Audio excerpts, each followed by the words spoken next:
Hey guys, welcome back to another episode of Cook Way Through Life with me, Chef Drake. And today I want to go over a tip and trick about making sure that you are getting the freshest quality in everything. And that includes your cheese. So I just have a block of cheese here and a nice little grater that I'm using. And as you can see, I'm just grating my cheese to make shredded cheese. The reason why I'm doing this is because most of the time when you're at the grocery store, if you look at the price, your block cheese and your already grated cheese is about the same price. They tend to fall in line and they don't really be a different price.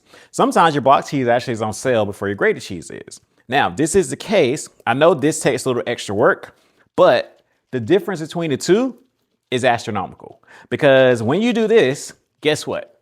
The only ingredients that's in my cheese now, my shredded cheese, is cheese. And I say that because the next time you're in the grocery store, if you turn your pack around on your shredded cheese, you'll notice that there's other ingredients in there.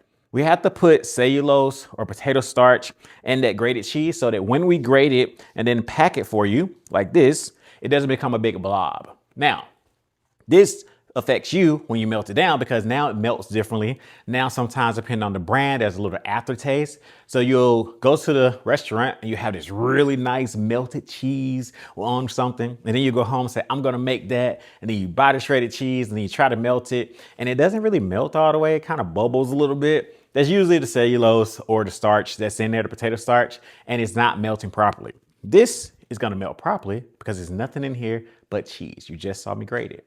So I know it takes a little extra time, but your time is for you. So take the extra time, get that bold flavor, grate your cheese, and then go that way all the time. Don't buy it.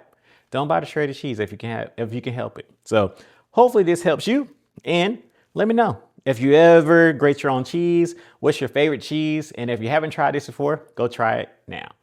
See you next time. Thank you for watching today's episode. I hope you enjoyed it and maybe even learned something. You know what to do next. Please hit those like, share, and subscribe buttons below and have a great day.